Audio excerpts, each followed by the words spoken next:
కడపలో టీడీపీ మహానాడుకు దాదాపుగా ఏర్పాట్లు పూర్తయ్యాయి. ఇప్పటికే నేతలు సభా ప్రాంగణానికి చేరుకుంటున్నారు. సభా ప్రాంగణాన్ని పరిశీలించిన మంత్రి పార్థసారథి టీడీపీ కార్యకర్తలకు మహానాడు ఓ పండుగ అన్నారు. గత ఎన్నికల్లో రాష్ట్ర ప్రజలు కూటమి ప్రభుత్వాన్ని భారీ మెజార్టీతో గెలిపించారని తెలిపారు. గతంలో ఎన్నడూ లేని విధంగా కడపలో కూడా కూటమి విజయ దుందుబి మోగించినట్లు చెప్పారు. రాష్ట్ర భవిష్యత్తు కోసం అనేక కార్యక్రమాలు చేశామని, ఇంకా అనేక కార్యక్రమాలు చేయబోతున్నామంటున్నారు మంత్రి పార్థసారథితో మా ప్రతినిధి Deepika face to face. So Kadapa జిల్లాలో ఎన్నడూ లేని విధంగా కూడా 43వ ఎన్టీఆర్ శత జయంతి ఉత్సవాలను జరుపుకుంటూ మహానాడిని ఏర్పాట్లు చేయడం జరిగింది. ఇక్కడ ఉన్న కార్యక్రమాలన్నిటి శరవేగంగా పూర్తవుతున్నాయి. ప్రస్తుతం మనతో మంత్రి కొలుసు పార్థసారథి గారు ఉన్నారు. ఆయనతో ఒకసారి మాట్లాడదాము. హాయ్ సార్, నమస్తే అండి. 43వ ఆవిర్భావ అంటే శత జయంతి ఉత్సవాలు, ఎన్టీఆర్ జన్మదినాన్ని పురస్కరించుకోవడం కూడా ఎన్నో ఏర్పాట్లు జరుగుతున్నాయి. మహానాడు అనేది ఎప్పుడో ఎన్నో ప్లేసెస్లో పెట్టారు, కానీ కూటమి ప్రభుత్వం ఏర్పడిన తర్వాత మొట్టమొదటిసారిగా కడప జిల్లాలో పెట్టడం, దీనిపై ఎందుకు అసలు మీరు నిర్ణయం తీసుకోవాల్సి వచ్చింది? ఈ స్థల ఎంపిక గురించి మీరు ప్రత్యేకంగా చూడాల్సిన అవసరం లేదు. ఈ మహానాడు కార్యక్రమం అనేది గతంలో అనేక ప్రాంతాల్లో నిర్వహించారు. హైదరాబాద్ కానివ్వండి, ఒంగోలు కానివ్వండి, వైజాగ్ కానివ్వండి, రాజమండ్రి కానివ్వండి, అనేక ప్రాంతాల్లో నిర్వహిస్తూ ఉన్నారు. ఇది తెలుగు తమ్ముళ్ళకి ఒక పండుగ లాంటిది. అంతేకాకుండా రాష్ట్ర భవిష్యత్తు కోసం, రాష్ట్రంలోని ప్రజల భవిష్యత్తు కోసం ఒక దిశానిర్దేశం చేయగలిగిన ఒక పండుగ కార్యక్రమం. సో ఇక్కడ ప్రత్యేకంగా ఎందుకు పెట్టారు అనేది మీరు స్పెషల్గా చూడాల్సిన అవసరం లేదు. కాకపోతే 2024 ఎన్నికల్లో చారిత్రాత్మకమైన విజయాన్ని కూటమి ప్రభుత్వానికి, తెలుగుదేశం పార్టీకి రాష్ట్ర ప్రజలు ఇచ్చారు. దాంట్లో భాగంగా ఎన్నడూ లేని విధంగా రాయలసీమలో కూడా విజయ దుందుబి తెలుగుదేశం పార్టీ మోగించింది. ప్రజలందరూ కూడా ఆశీర్వదించారు.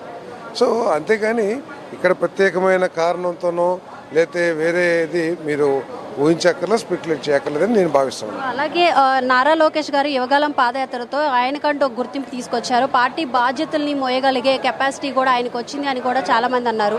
సో ఈ రోజు ఈ 3 రోజులు జరిగే మహానాడులో కూడా వర్కింగ్ ప్రెసిడెంట్గా ఆయన నియమించే అవకాశం ఉంది అంటున్నారు. దీనిపై మీరేమంటారు?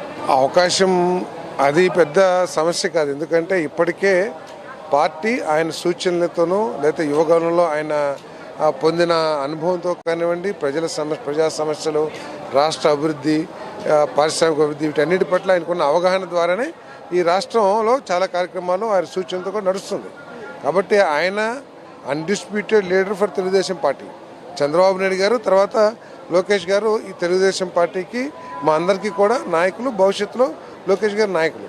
ఒకరు ప్రత్యేకంగా పట్టాభిషేకం అని మీరు ఏదైతే అంటున్నారో అదేదైనా ఉందేమో నాకైతే వ్యక్తిగతంగా లేదు. ఏదున్నా కూడా కార్యకర్తల కోరిక మేరకు, ప్రజల కోరిక మేరకే అది జరుగుతుంది.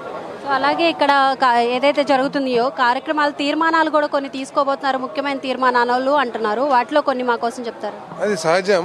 ఏ తీర్మానాలు తీసుకుంటారనేది తప్పకుండా మీరు చూస్తారు. రేపటి నుంచి ప్రారంభమయ్యే కార్యక్రమంలో రాష్ట్ర భవిష్యత్తు కోసం ఈ సంవత్సరంలో అనేక కార్యక్రమాలు చేశాం. భవిష్యత్తు 4 సంవత్సరాలు కూడా అనేక కార్యక్రమాలు చేయబోతా ఉన్నాం.